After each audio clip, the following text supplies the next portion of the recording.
Bonsoir chers téléspectateurs d'Expression, de Label. Merci d'être avec nous ce soir une fois de plus avec mes compagnons Innocente Courant. Innocente, bonsoir. Bonsoir Paul. Souley Agara Souley, bonsoir. Bonsoir Paul. Alors aujourd'hui nous recevons Dominique Douma que vous connaissez, qui est de la maison. Mais aujourd'hui c'est le docteur Douma, doctorat en théâtre que nous recevons. Voilà, ce sera la première partie de notre émission qui sera suivie de la suite de notre visite du musée national avec le thème cadavre exquis que nous vous expliquerons.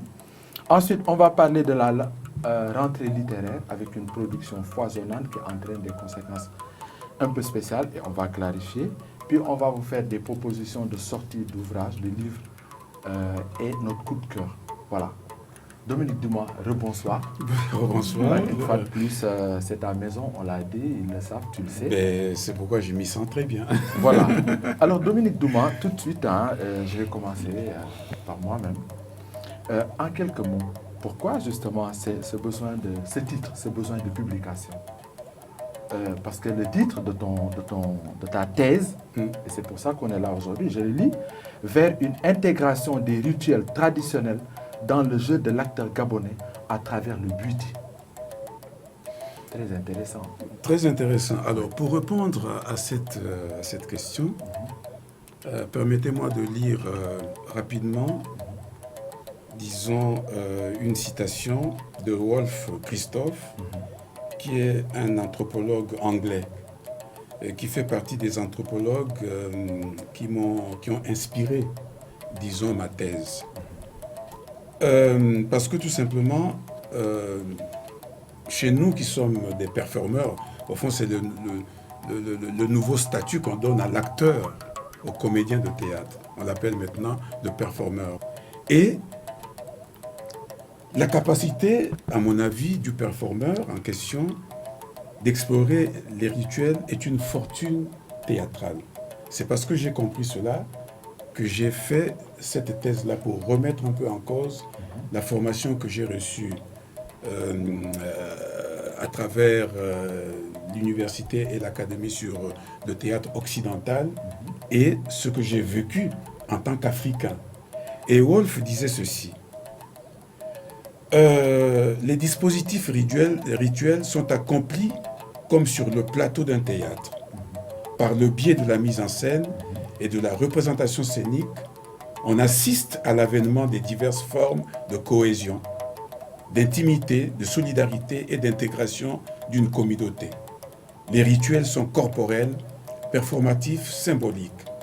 Les rituels sont des modèles institués par lesquels un savoir et des pratiques collectivement partagées sont mises en scène et représentées où se voit confirmée l'auto-représentation et l'auto-interprétation de l'ordre, disons, d'une communauté.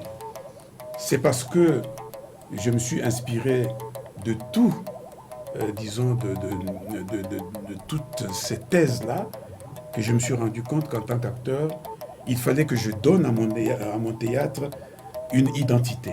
Il fallait que je trouve un théâtre identitaire. Et surtout aussi, donner à ma performance de comédien et de metteur en scène une transcendance sacrée et ritualisée. Mais pour réussir, disons, ce parcours-là, il fallait que je choisisse parmi les rituels africains, surtout un rituel de chez moi, du Gabon, qui est le Bwiti. Parce que si vous allez par exemple en Afrique de l'Ouest, vous avez par exemple le Koteba, qui est aussi un rituel, mais qui est aussi intégré dans le théâtre contemporain. Vous avez par exemple au Sénégal le Ndep, si je ne me trompe pas, qui est aussi un rituel, mais que les comédiens sénégalais par exemple intègrent par exemple dans le théâtre contemporain. Et moi j'ai beaucoup insisté sur parmi les rituels de chez moi, il y a le Djobi, il y a plein d'autres choses, mais j'ai choisi le Bwiti parce que tout simplement, il y avait des forces dans le Bwiti que nous allons d'ailleurs parcourir tout au long de l'émission. Donc voilà ce qui a dirigé, disons, l'intitulé de disons, de ma thèse. C'est une thèse Alors- qui sera présentée bientôt. Ah oui, c'est-à-dire que la thèse va paraître dans quelques semaines, un peu comme au Moueni, et en principe à partir du mois de septembre, mais il va être publié maintenant, il va être publié en librairie, et à partir du mois de septembre, je vais faire une bonne partie de l'Afrique centrale et l'Europe aussi maintenant pour aller défendre le livre, connaître l'ouvrage, faire la un peu comme promotion. on le fait avec Moueni, quoi. Dominique Douma, là, quand on parle de théâtre et on met le théâtre, on met le Bouiti, les valeurs du Bouiti, les valeurs positives du Bouiti, on les met au service du théâtre. On revient aux fonctions premières du théâtre en général, parce que le théâtre de l'Antiquité gréco-latine, les premières raisons qui ont fait que l'homme a senti le besoin d'inventer le théâtre, c'était en rapport avec une dévotion au Dieu. Absolument. Le théâtre a d'abord été religieux. Et je pense que si tu as senti ce besoin d'associer ta culture au théâtre, c'est parce que tout simplement, tu as de façon intrinsèque la même fibre qui a permis aux Grecs d'allier la religion au théâtre. Absolument. C'est la vraie nature qui apparaît. Mais bien sûr, parce que quand on parcourt le théâtre grec, moi je suis pour l'idée qui dit que les Grecs étaient animistes, ont peut-être toujours été animistes. Parce que polythéistes, parce qu'ils ont trouvé dans tous les éléments de la nature, ils ont donné à chaque élément de la nature un statut déiste. Oui. Il y a le dieu de la tempête, il y a le dieu du tonnerre, il y a Dionysos. Donc, le Bouiti, que moi j'ai choisi comme rituel pour donner aussi un statut à ce théâtre identitaire-là, effectivement, a une concordance avec la même philosophie. La mythologie gréco-latine. Absolument. Alors, une deuxième interrogation, c'est qu'une représentation théâtrale peut tenir 2 heures, voire plus. Exemple, dans les festivals, au niveau des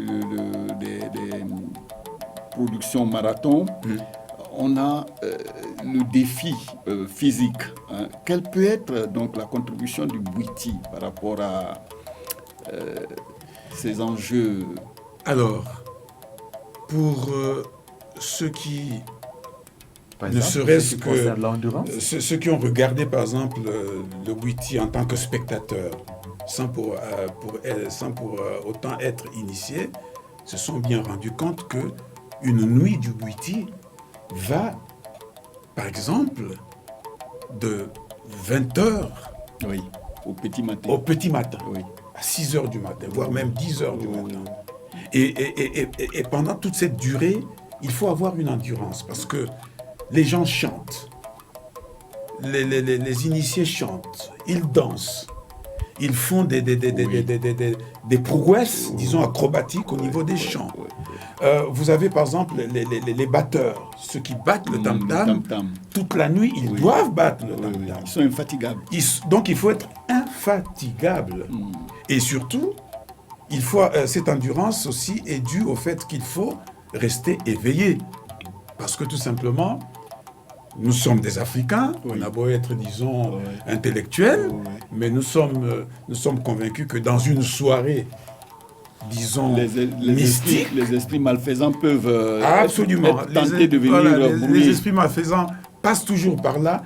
Et il faut donc être très très éveillé pour savoir parer les coups, comme on dit. La vigilance passe par là. Et la consommation du liboga, je parle de mon expérience. Maintenant, je ne sais pas ce que les autres vivent, mais moi, pour avoir pris iboga, pour avoir vécu en tant qu'initié cette durée, disons, du ngosé, de la nuit du Bouiti, pas que la nuit, mais moi j'ai été initié pendant 1 mois. Ça veut dire que pendant 1 mois, vous devrez entrer dans une forme d'endurance qui va faire en sorte que vous n'avez pas faim, vous n'avez pas soif, vous n'avez pas sommeil, et il faut être éveillé.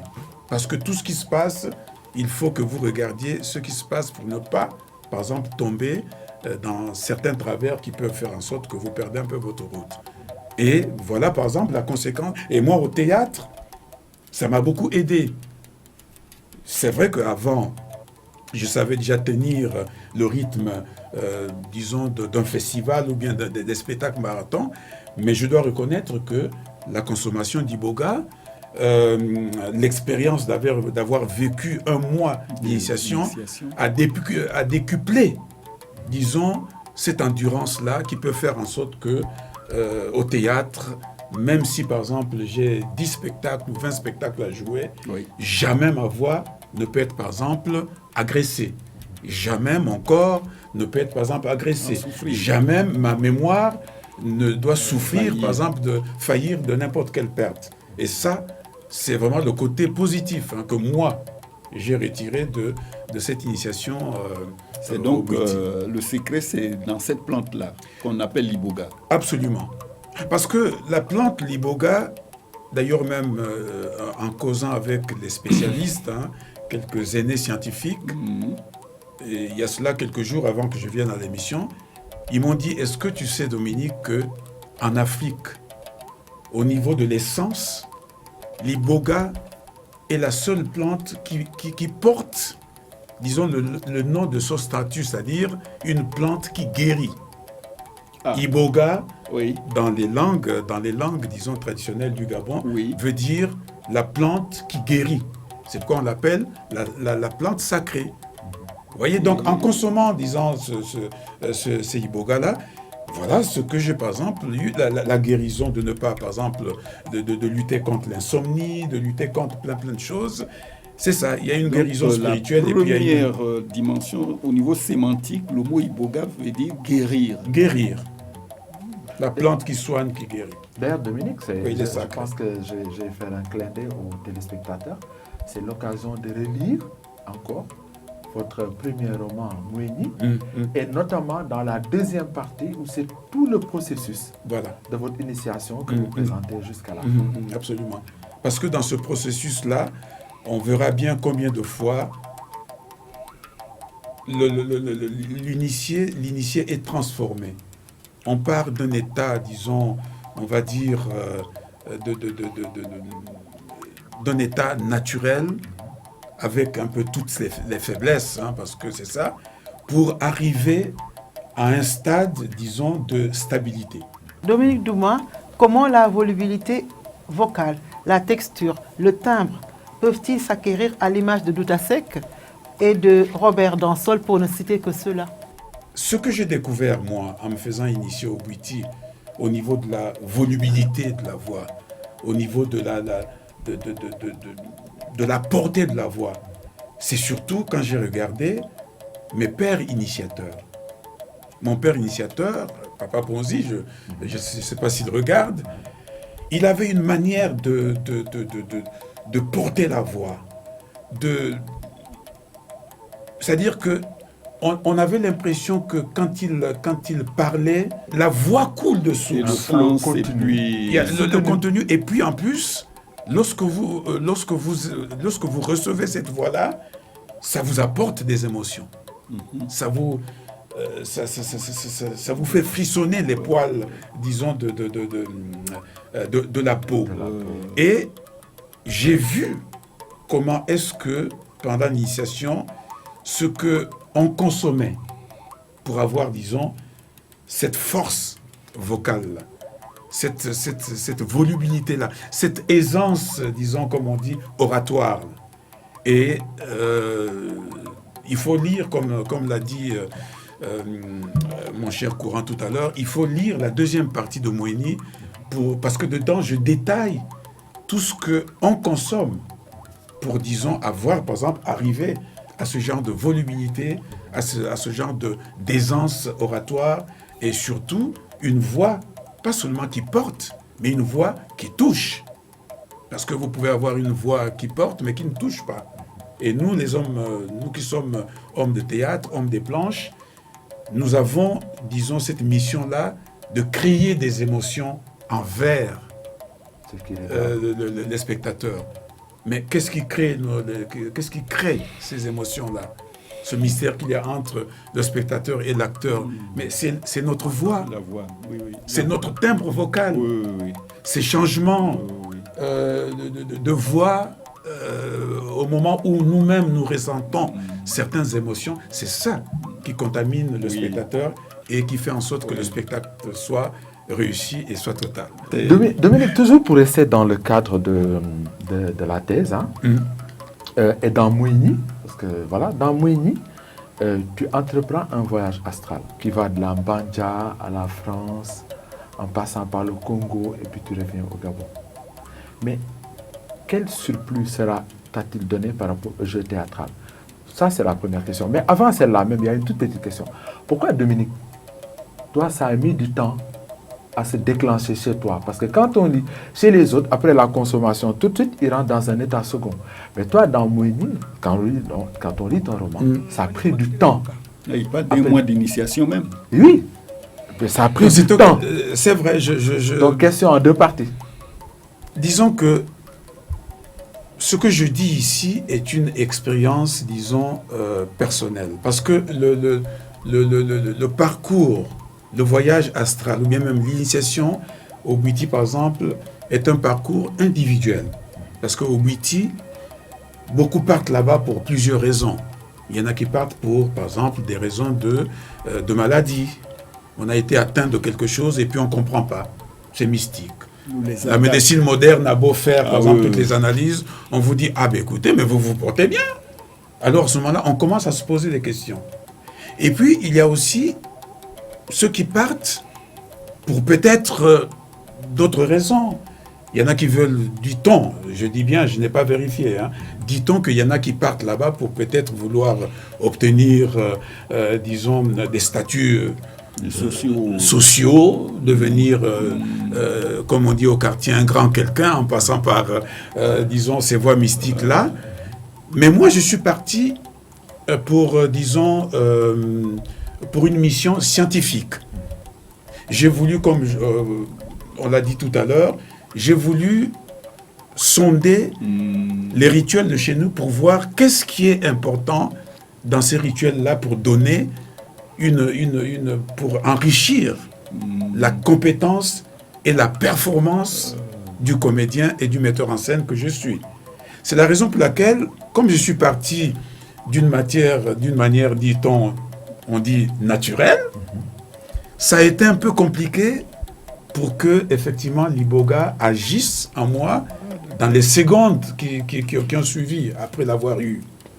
Parce que je n'étais pas parti pour des intérêts, disons, mystiques. Mais, comme il y avait, disons... Agir, l'Iboga agit comment? C'est-à-dire que quand on est, par exemple, quand on est double, double. Bon, les gens comprennent ce que j'entends par double. Quand on est double, lorsque vous prenez, par exemple, l'Iboga, il y a une réaction. C'est comme quand, par exemple, dans le monde moderne... On fait dans le jeu de la duplicité, c'est ça? Voilà, dans le jeu de la duplicité. Oui, en ce moment-là, ça peut... Mais bien sûr que oui, parce que si vous n'êtes pas, par exemple, s'il y a un double en vous, parce que quand on parle de l'envoûtement, bon, quand on est envoûté, cela veut dire qu'on a quelque chose d'étranger en soi. Oui. Et tout de suite, quand vous consommez, par exemple, quelque chose qui va, disons, exciter et inciter à cette chose-là de sortir de vous ou de rester en vous, ben, tout de suite, les réactions se font dans les secondes qui suivent. D'accord. Voyez. Maintenant, lorsque vous êtes, par exemple, d'une manière naturelle et que tout cela doit prendre le temps qu'il faut pour que ça s'adapte à votre, disons, à votre corps, ben, à votre nature, ben, ça se passe comme cela s'est passé avec moi. Il a fallu que ça prenne du temps en moi pour que petit à petit, je fasse maintenant mon parcours comme il se devait. Voyez. Maintenant, dans ce voyage astral,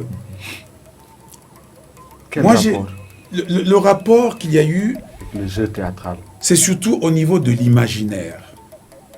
Parce que nous, au théâtre, enfin, moi, je le dis, hein, mais je suis sûr que je connais d'autres amis, d'autres collègues qui le font aussi. On ne choisit pas une pièce de théâtre à l'emporte-pièce. une pièce de théâtre nous parle d'abord. Il y a un thème, il y a un sujet. Et quand le sujet est là, il y a tout un travail, géographique, historique, que nous faisons autour de ce travail-là. C'est à ce moment-là qu'on essaie de voir quels sont les statuts des personnages. Surtout, quel est le paysage dans lequel se déroule la trame, la fable en spectacle. Et à ce moment, on commence à cogiter sur le décor. C'est à ce moment-là qu'on met en image, notre imaginaire. Il faut composer le décor. Et moi, en tant que metteur en scène, par rapport au décor déjà, le voyage astral que j'ai eu à faire, ça m'a permis, comme vous l'avez dit tout à l'heure, de partir du Mbandja, de faire la France, de faire le Congo-Brazzaville, de faire chez moi, à Mayumba, et tous les paysages que j'ai croisés. Et décrit avec beaucoup de précision. Ah oui, dans le voyage astral. Dans le voyage astral, j'ai rencontré des paysages, mais qui avaient un sens. Je savais pourquoi la forêt vierge sur laquelle j'étais en train de voyager était là. Pourquoi, par exemple, les tombes que j'ai croisées, par exemple, au cimetière Mongonkamba de Pointe-Noire, j'espère que les Congolais nous suivent, j'ai compris le sens que ces tombes-là avaient. Vous voyez, j'ai vu, par exemple, des animaux. Hein, j'ai vu des dauphins, voire même qu'on appelle ça, des zèbres sortir de l'eau. Mais tout cela avait un sens. Et c'est ce qui a fait en sorte que, depuis que j'ai repris mon travail, disons, de metteur en scène, beaucoup des décors de mes pièces de théâtre en ce moment, dernièrement, par exemple, ceux qui sont venus me regarder au Centre culturel français, se sont rendus compte que le décor de Chaka Zulu, par exemple, est très écologique. Vous voyez? Mais c'est parce que j'ai rencontré pendant le voyage astral une signification de la forêt, que je me suis dit, c'est ça qu'il faut que je mette, parce que quand j'y suis, moi, en tant qu'acteur, ça me donne une autre dimension de mon jeu. Vous voyez, donc, le décor agit sur ma prestation, mais agit aussi sur mon moral. Et c'est ce qui fait en sorte que certains amis qui sont venus me regarder après le spectacle m'ont dit, mais c'est bizarre, Dominique, on t'a vu sur scène, mais on avait l'impression que ce n'était pas toi qui étais sur scène. Ah oui, mais là, ça c'est intéressant. Vous voyez, ils m'ont dit, mais on me dit non, on te connaît, mais là, on a vu quelqu'un de transformer tout ça. Oui, mais oui, c'est oui. parce que, moi je pense, mais je dis bien, maintenant je ne sais pas, mais je pense que ce que j'ai ramené de ce voyage astral-là, que j'utilise maintenant sur la scène quand je peux, fait en sorte que ça a décuplé une fois en plus cette capacité de l'imaginaire et surtout le côté esthétique aussi. C'est-à-dire que je ne mets plus n'importe quel accessoire sur la scène. Il faut que l'accessoire ait un sens. Mais c'est pendant ce voyage-là que j'ai compris le sens de tout ce que j'ai rencontré. Est-ce le même lien par rapport à la signification des couleurs? Ah, bien sûr que oui. Bien sûr que oui. Vous voyez, Le symbolisme des couleurs, les couleurs ne sont pas choisies au hasard. Il y a un grand peintre chez nous, Georges Mbourou. J'espère qu'il viendra chez nous. J'espère qu'il viendra. Ouais. Et il vient de sortir un bouquin qui fait une grande analyse sur les couleurs. Sur le plan musical, d'abord, et aussi sur le plan, disons, pictural, au niveau de la peinture. Ces couleurs sont en rapport avec les images que nous allons voir, bien sûr. Voilà, c'est ça. Donc, c'est pour dire que ce que lui, Georges Mbourou, a fait comme étude, analyse sur les couleurs par rapport à la musique, mais c'est ce que nous, au théâtre, on fait aussi par rapport à tout ce que nous mettons sur scène. C'est-à-dire que les costumes que nous mettons sur scène doivent avoir, par exemple, une connotation avec le thème que que nous exploitons. Toutes les couleurs que nous avons, que moi je porte, et mes acteurs aussi portent, les actrices comme les acteurs portent dans ces photos, dans ces spectacles-là, ont donné un éclat particulier et identitaire au spectacle que nous avons donné. Parce qu'on a étudié les couleurs corporelles, les couleurs vestimentaires, et puis voir même, parce que la couleur dépasse même le côté visible, mais il y a même au niveau du son, parce que même la musique qui se joue sur scène lorsque nous jouons, lorsque nous prestons, a une couleur aussi. Moi, avant de poser une question, ce symbolisme des couleurs est en rapport seulement avec le Bwiti. Parce que dans certaines civilisations du Sahel, les mêmes couleurs, le blanc, le blanc, c'est pas une couleur, il paraît, oui, ce que disent les scientifiques, mais le rouge, le blanc et le noir ont d'autres symbolismes dans le Sahel. Maintenant, c'est un rapport seulement avec le Bwiti ou bien c'est une signification qu'on peut attribuer à toutes ces couleurs concernant le théâtre en général ou le théâtre africain en général. Parce que s'il y a des comédiens qui viennent du Sahel ou bien des metteurs en scène qui viennent du Sahel, ils peuvent mettre les mêmes couleurs avec d'autres significations. Pourtant, c'est toujours notre théâtre. Oui, c'est-à-dire que l'avantage que nous avons, nous, au théâtre, c'est parce que nous faisons en sorte que les couleurs aient une signification, disons, universelle. Après que nous ayons compris le sens de ces couleurs-là, on peut faire en sorte que ces couleurs soient, disons, portées sur scène sans heurter, disons, la vision du spectateur qui vient. Dominique Douma, la consommation de substances psychotropes artificielles ou même naturelles, comme par exemple ce qu'on appelle le chanvre indien ou autre, conduit à des états d'ivresse, de perte de mémoire ou de démence. Qu'en est-il de l'iboga? En tout cas, moi, je suis d'accord. Je suis d'accord.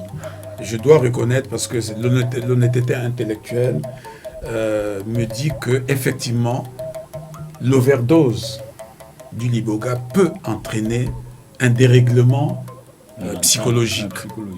Voyez, c'est la raison pour laquelle je pense que lorsqu'on arrivera peut-être au volet scientifique de l'iboga, il faut peut-être qu'au niveau de la posologie, qu'on sache aussi définir cela. Mais mon expérience à moi en tant qu'initié, quand j'ai consommé l'iboga, toujours en rapport avec l'art théâtral, c'est parce que j'étais parti là-bas pour un besoin scientifique et théâtral et artistique. Moi, je peux dire que cette consommation-là m'a plutôt apporté une lucidité. Parce qu'au théâtre, par exemple, même à la chanson, vous avez par exemple un spectacle de 4 heures de temps, que ce soit en théâtre ou en art musical, il y a des textes qu'il faut mémoriser. Voyez? Et si, par exemple, la consommation d'iboga vous entraîne une certaine folie, c'est pas évident que vous puissiez même vous souvenir de votre texte. Donc moi, au contraire, ça a apporté encore un plus à ma capacité... La fonction mnémotechnique. Voilà, à ce niveau-là, donc la mémorisation. Donc, et puis en plus, ça m'a apporté aussi une forme de discipline aussi. Parce que tout simplement, sur scène, c'est un peu comme un code de la route. Il y a des codes aussi sur scène. Voyez? Et même si on est dans un état second, on sait les limites, par exemple, de notre scène.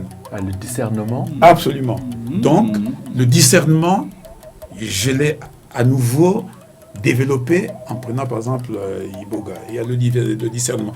Et puis, en plus, il y a aussi, en dehors du discernement, il y a surtout la sagesse. La notion, disons, de la différenciation entre l'irréel et le réel. C'est-à-dire qu'il y a des choses qu'on peut faire parce que ça demande, disons, une certaine performance, mais il y a aussi des choses qu'on ne peut pas faire parce que tout simplement, le corps, n'oublions pas aussi ne peut pas aussi, par exemple, les pratiquer. Vous voyez, donc ce discernement-là, cette prise de conscience aussi de soi par rapport à ce qu'on fait, ben, moi, je l'ai retrouvé, par exemple, aussi, par exemple, en prenant l'iboga. Je n'ai pas été totalement, vraiment désaliéné, quoi. Une petite précision sur l'iboga. À la différence, ou peut-être, je ne sais pas, est-ce que on peut courir le risque d'addiction? C'est la réalité de chacun. Moi, je peux vous dire aujourd'hui que, après avoir consommé l'iboga pendant mon initiation, 2 mois après, j'en ai encore consommé, mais après, je ne le consomme plus. Le corps ne réclame pas. Non, le corps ne réclame pas. Le corps n'a vraiment pas besoin d'iboga. Donc, je peux mener ma performance d'acteur sans pour autant prendre, disons, cela. Et ça, je le dis parce que je le vis.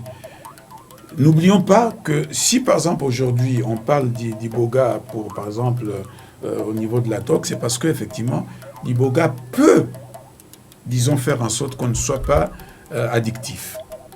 Ah, d'accord. Parce que moi, il a fallu que je prenne l'iboga, par exemple, pendant mon initiation, pour faire, par exemple, 1 mois sans manger.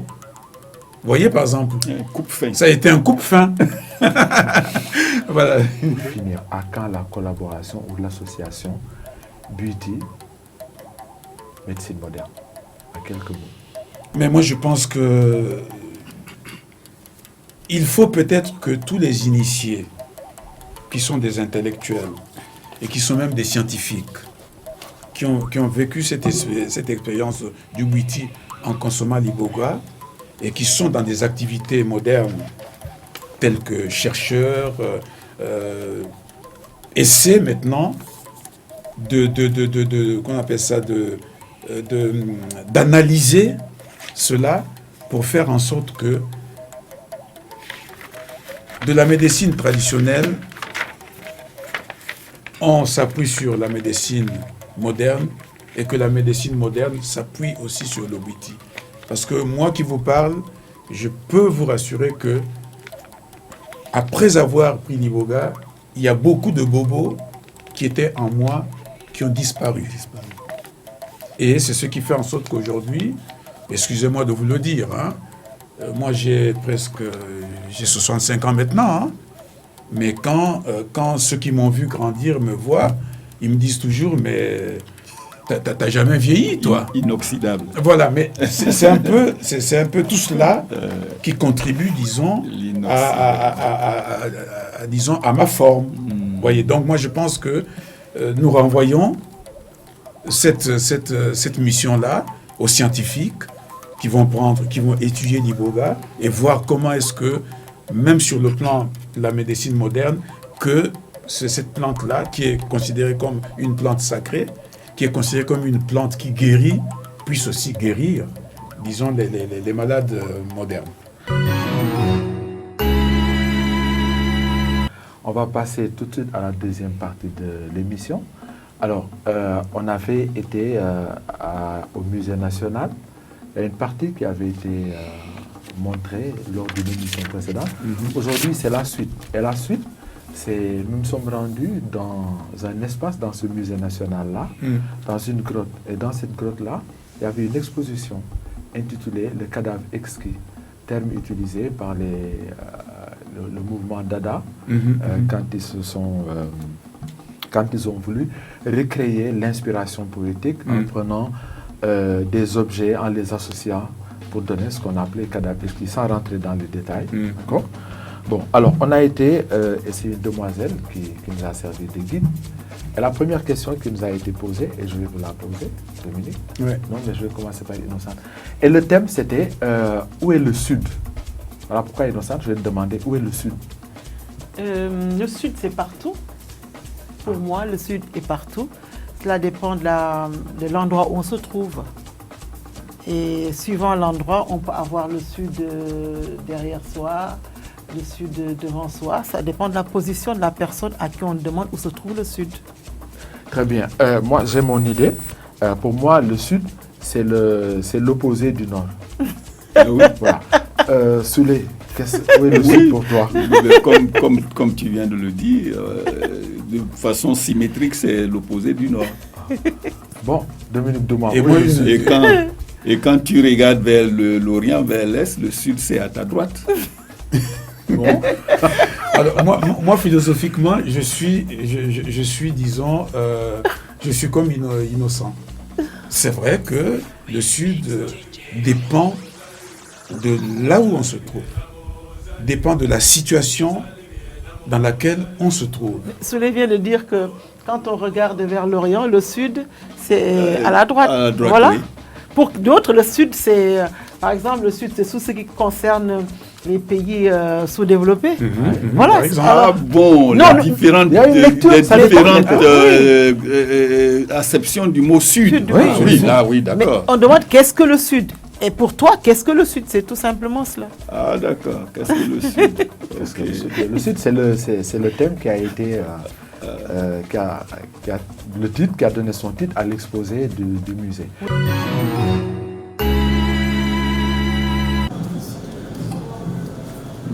Ce jeune-là, il a voulu aller dans quelque chose d'un peu plus abstrait, c'est-à-dire pouvoir capturer le vent. Capturer le vent pourquoi? Capturer le vent pour reprendre cette énergie à la manière des éoliennes. Donc toujours dans cette idée de remettre les choses en question, cette jeune-là a représenté le Sud comme une corde. Pourquoi la corde? Parce que finalement, dans les préjugés, on dit bon, pour réussir, il faut monter la corde. Et si pour réussir, il fallait descendre cette corde? Le signe du 8 qui est l'infini et le Mbongo qui le représente. Il est difficile de renvoyer tous les jeunes au village parce que là-bas, ils ne seront pas leur téléphone. Il y a pas mal de choses du profond qui vont perdre. Donc il a eu l'idée de créer l'exposition. Si c'était problème de réchauffement climatique, écologie. Ce jeune-là, il a interrogé le silence des mots. Finalement, est-ce qu'on a toujours besoin de parler pour pouvoir exprimer les choses? C'est ce qu'il a voulu représenter. Cet artiste-là, il est slammer, donc il est parti des grandes phrases de la société, business, d'ailleurs à travers des mots propres à lui. Pour elle, l'objectif, c'était de redonner la beauté des choses banales. Donc elle est partie d'un principe, bon, je vais prendre une pierre, je vais redonner de la couleur et je vais essayer de raconter une histoire à travers ça. Et c'est ce qu'elle a appelé la pierre philosophale. Vous avez suivi la visite guidée par ces demoiselles. Est-ce que votre conception de vos réponses changent? Parce que quand je regarde, j'entends dire le Sud, pour ces personnes-là, c'est le silence. Est-ce que le Sud, quand on monte l'avion, le Sud, symbolisé par l'avion, peut-être parce que l'avion permet d'échapper au Sud. On va avec l'avion où on veut. Il n'y a plus de limite avec l'avion. Est-ce que le Sud, parce qu'elle a parlé de pierre philosophale, qui transforme la pierre en or, c'est bien ça? Oui. Est-ce que justement le Sud, ce n'est pas le Sud qui enrichit le Nord? Est-ce que le Sud, ce n'est pas le dépôt d'ordures du Nord? Je ne sais pas moi, c'est un faisceau d'idées comme ça.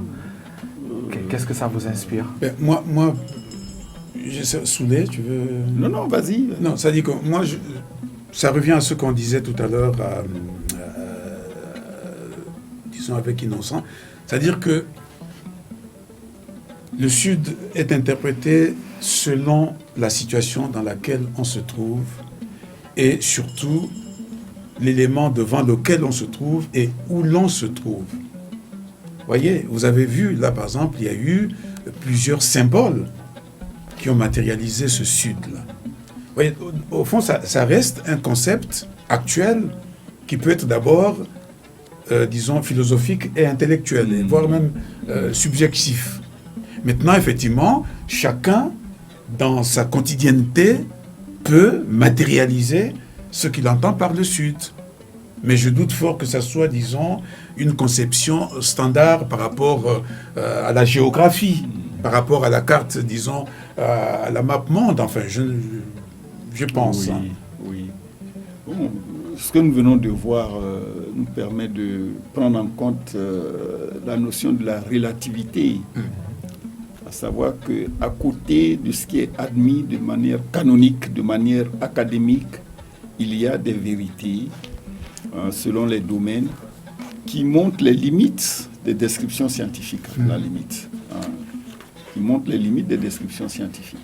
La science s'arrête au niveau de certaines catégories, mais quand on prend ces mêmes éléments sur le plan poétique, ou sur le plan philosophique, ou simplement artistique, il y a ces d'autres dimensions qui sont mises à jour. Et, une simple discussion avec un ami qui fait aussi du théâtre lui a permis c'est juste cette discussion, il dit waouh, j'ai trouvé le titre d'une de mes pièces. Et la pièce c'était quoi? 1 + 1 = 1. Voilà. Ça a eu un grand succès. 1 + 1 = 1. Et effectivement, dans cette pièce-là, on voit bien que 1 + 1 = 1. Je donne un exemple terre à terre. Un homme plus une femme peuvent donner un enfant. Voilà. Ça dépend de l'interprétation. Voilà.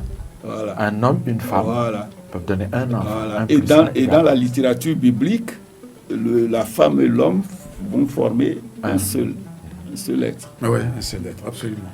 Mais moi, je suis tenté de vous tendre un petit piège là. Je voudrais vous entendre tous les trois, en tout cas chacun me dire, à l'image de ce qu'ils ont fait lors de cette exposition-là, qu'est-ce qui pourrait chez vous, une représentation artistique, pourrait symboliser le Sud, par exemple chez Souley, chez Dominique, chez Innocent? Si on vous demandait représenter le Sud, qu'est-ce que vous feriez? Je reconnais que je vous prends au dépourvu. Mais on n'est peut-être pas obligé d'inventer. Peut-être qu'on se retrouve dans les créations de ces jeunes gens-là qui sont des êtres exceptionnels. Moi, l'œuvre qui m'a le plus interpellée, c'est la corde. On nous demande toujours de monter une corde pour réussir. Est-ce qu'une fois, on a essayé de descendre la corde? Je pense que par rapport aux situations de ceux qui ont, surtout chez nous en Afrique, cette culture urbaine qui nous fait autant de mal. Est-ce qu'on a essayé de monter pour ressembler à ce que nous ont donné certaines valeurs importées? Et si on essayait de redescendre et de mettre les pieds sur le sol qui nous a donné la vie, de mettre le pied sur cette terre qui nous nourrit, de revenir à cette terre qui est la nôtre. L'agriculture. Est-ce que ça ne donnerait pas plus de réussite que de monter cette corde-là? Et voilà, en fait, on ne sait pas où est-ce que ça va nous amener. Puisque souvent, quand on monte les cordes, la corde, même quand on monte la corde, on monte le haricot magique, à un moment, il y a des nuages. Au-delà des nuages, on ne sait pas ce qu'il y a. Ça, c'est un problème. Moi, j'adhère à la proposition de cet artiste en herbe-là. Après, je me donnerai le droit de réfléchir et de trouver mon Sud un jour. Wow. Et moi, je suis d'accord avec Innocent parce qu'aujourd'hui, nous parlons d'une aliénation culturelle. Nous parlons, par exemple, au niveau de l'actualité, de ceux qui sont ici et qui vont chercher quelque chose ailleurs. Mais on a vu les méfaits de ce parcours-là. Et si nous partons déjà sur le plan culturel, on part du recours aux sources par rapport à l'aliénation dans laquelle on semble, disons, enfermer l'Afrique en ce moment. Mais ça revient au système de la corde. Absolument. Vous voyez, on est parti jusqu'au sommet de la corde, on est arrivé au sommet de la corde, on s'est rendu compte que on a fait un mauvais chemin et qu'il faut revenir au bas de la corde pour peut-être essayer de retrouver des repères qui vont nous apporter l'identité vers lequel nous tendons tous en ce moment. Je crois qu'il y a aussi un élément important qu'il faut retenir un peu de ces jeunes gens-là.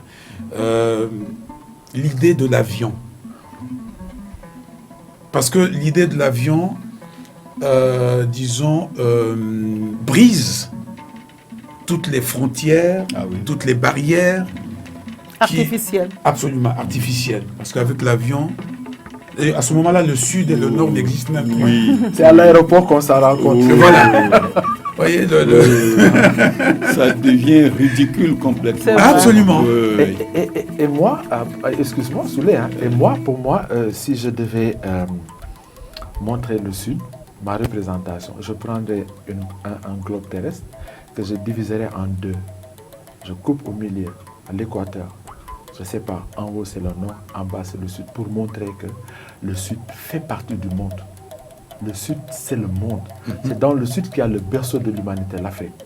Et on ne parle pas de terre s'il n'y a pas de sud. On ne peut pas couper en deux. Ouais. Donc, il faut qu'on colle. Le sud, c'est une partie importante du monde de la vie. Donc, le sud, c'est aussi la vie. Le sud, c'est l'essence. Donc, il faut qu'on recolle le nord et le sud. Et aujourd'hui, il faut qu'on récolte. C'est presque la même notion, la même figure.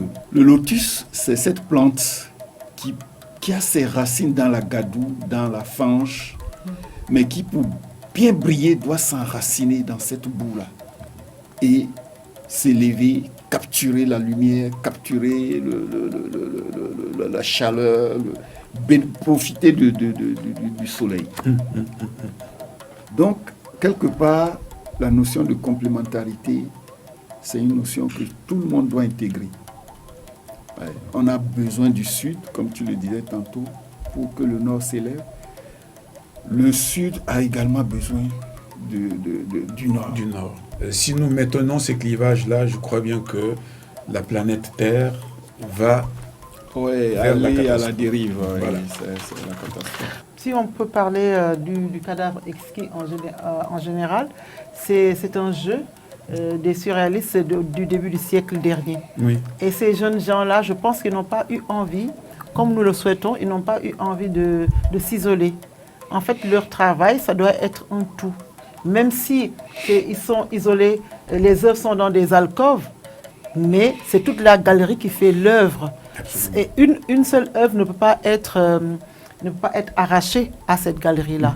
Et justement, c'est l'idée de ce cadavre exquis qui donne la possibilité à des artistes de travailler de concert, de travailler et de proposer un bel éventail de réflexion en ce qui concerne l'identité humaine, en ce qui concerne les rapports entre l'homme et le milieu dans lequel il évolue. Troisième partie, en deux sous-parties. La première sous-partie, puisqu'on va vers la rentrée littéraire. Et si on fait un constat, en prenant un exemple, en France, l'année dernière, il y a eu à la rentrée littéraire plus de 700 et quelques œuvres. Littéraires. Oui, œuvres littéraires. 700 sorties à la rentrée. Alors, nous, on s'est posé une question. S'il y a 700 et quelques œuvres qui sortent, c'est plus de 700. Plus de 700. Je dis 700 et quelques. Oui. Et si maintenant, on doit lire, vous savez tous ici, je n'ai rien à apprendre, que l'année, c'est 365 jours. Même les années bissextiles ne règlent pas le problème. Même les années bissextiles ne règlent pas. Comment faire pour lire? Est-ce qu'on peut lire un livre par jour? Qu'est-ce qu'il adviendra des livres qui ne seront pas lus? Parce qu'il y en aura forcément. Que faut-il faire? Moi, je pense qu'il faut trouver, des connexions annexes pour faire en sorte que la littérature soit découverte autrement. Oui, mais c'est le mot. C'est-à-dire qu'il y a des lecteurs qui lisent dans leur intimité. C'est-à-dire qu'on achète des romans chez soi. Moi, je connais on appelle ça des lecteurs, mais qui sont des véritables gourmands de la lecture. Et vous avez leur bibliothèque, c'est plein. Quand ils achètent, ils s'imposent le temps de les lire. Il y a le volet scolaire, les établissements scolaires, qui deviennent aussi maintenant un plateau de diffusion de certains romans, puisque, par exemple, dans plusieurs pays d'Afrique, il y a par exemple, dans l'éducation nationale, programme des romans nationaux dans, disons, le cursus scolaire. Mais, et c'est le débat que j'ai avec mes collègues, disons, écrivains, parce qu'il faut qu'on sorte de ces lieux standards pour faire en sorte que quand on joue, par exemple, quand on adapte, parce que c'est ce qui se passe maintenant en Europe, on adapte des romans, par exemple, sur la scène théâtrale. On fait qu'on appelle ça, des émissions radiophoniques, des lectures radiophoniques, par exemple. Et ça permet à ceux qui n'ont pas la possibilité, par exemple, de s'isoler pour lire des romans chez eux, par exemple, ou bien pendant les vacances, ou bien pendant un voyage, mais d'aller regarder, par exemple, dans un lieu populaire, public, par exemple, une œuvre. Oui, c'est vrai, mais là, il y a le problème, le mot, c'est la beauté du mot qui risque d'en pâtir. Parce que le texte, la beauté du mot fait partie de ce qu'on vise en rapport avec la perfection en littérature. Et là, le mot n'a plus sa place. Ce sont des transpositions du texte à l'écran. Oui. Ce sont des solutions, mais est-ce que c'est une bonne solution? Sur la scène, sur les planches, c'est que... une dénaturation de l'œuvre. Ça va frustrer le romancier, l'écrivain. L'écrivain, oui. L'écrivain voudrait qu'on savoure tous ces mots, comme elle le dit, qu'on se délecte à chaque ligne. Un résumé ne rend pas compte de toute la saveur de l'œuvre. Mais disons, ça dépend du genre qu'on choisit pour diffuser, disons, l'œuvre. Parce que quand on écoute, par exemple, un roman, moi je le fais souvent, par exemple, Africa numéro 1, j'ai une émission qui met en onde des romans. À ce moment-là, le texte que je mets en onde, c'est le texte original. Je ne touche à rien. Et puis, il y a même une démarche... Est-ce que les 200 pages sont écoutées... Ah si. Moi, par exemple, je prends un mois pour, disons, par chaque roman.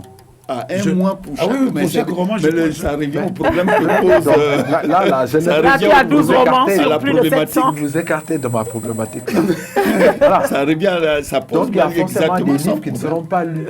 Quelle solution? Puisque 200 tous pages. Ces gens-là, ils ont tous 365 jours. Et puis, il y a la beauté du mot quand même. Il y a des mots quand il faut les lire pour les savourer. Comment faire pour lire? Mais oui. Vu qu'on n'a que 300. Et ça, c'est la littérature. Peut-être français, je prends ça, c'est l'exemple de la France. Hein. Oui. Bon, c'est vrai qu'il y a des œuvres traduites en français, mais on n'a pas parlé de la littérature anglaise. Si on veut lire, on n'a pas parlé de la littérature espagnole traduite, etc. Lusophone. Si on doit lire, ça fera 800, peut-être 1000 productions annuelles. 1000, peut-être. Et chaque année, le nombre augmente. C'est qu'il faudra, je pense, sélectionner. Le consommateur sélectionne. Parce mais que justement, on est inondé de produits, en tout genre. Et ça caractérise notre société actuelle. Oui, mais de surconsommation, de surproduction. Mais on pourrait se tromper dans la sélection aussi. Voilà, non, c'est possible. Quand tu sélectionnes, quand je vais tu es obligé d'abord de tout lire pour sélectionner, je crois. Ouais. Non, ce que je lis, ce que j'achète, je le lis. Pas pour décorer ma bibliothèque. Non, c'est qu'il dit, c'est que tu vas acheter tous les livres. C'est-à-dire que je vais faire le choix. Je sélectionne. C'est la 4e de couverture qui te permet Mais bien sûr. Bien sûr. C'est une piste. Bien sûr. J'ai mon goût. J'ai mes préoccupations. Et je sais, par le parcours des pages de couverture, de répondre à ce goût-là.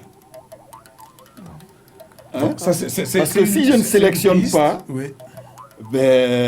c'est comme si on me plaçait dans une fête devant un buffet. Si je ne choisis pas, je vais avoir une indigestion. Ta réponse me permet de comprendre qu'on n'a pas trouvé de réponse à la question. Comment lire tous ces livres-là? Voilà, comment lire tous ces livres-là? Il y a un foisonnement de production. On ne sait pas ce qu'il faut en faire. Alors, on va terminer avec les téléspectateurs en proposant des sorties de romans africains cette fois-ci, des 6 derniers mois. Mais c'est un choix qu'on a fait. Et, comme toujours. Et justement, il y en a qui n'ont pas choisi. Voilà. Le problème du choix des œuvres qu'on propose parce qu'il y en a beaucoup qui Voilà. sortent en même temps. Et mon coup de cœur, c'est La trahison des dieux de Ben Ismail Diaby. C'est un roman. Et ce roman engagé fait non seulement Reprends le titre, s'il te plaît. La trahison des dieux. Voilà. Voilà, c'est un roman de Ben Ismail Diaby. Et ce roman engagé fait non seulement le procès des dérives des pouvoirs africains, mais relate aussi et surtout la nébuleuse qui caractérise les palais présidentiels. Il fait ressortir ce qu'il appelle, la complexité des dossiers dits d'État, où se mêle harmonieusement la saga des riches par rapport aux pauvres. Voilà, cette différenciation-là. Tu as bien choisi. Voilà. Donc ça, je recommande aux Tu as fait un lecteurs. bon choix. Voilà, je recommande aux lecteurs de lire ce livre-là. Et nous terminons l'émission en vous proposant quelques livres.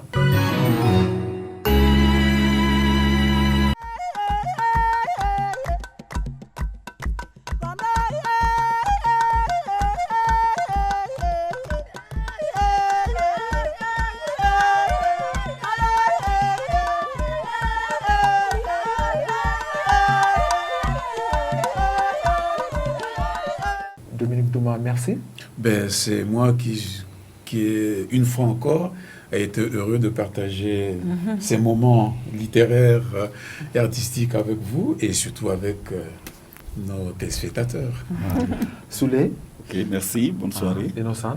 Merci Paul. Merci chers téléspectateurs. À bientôt. Au revoir.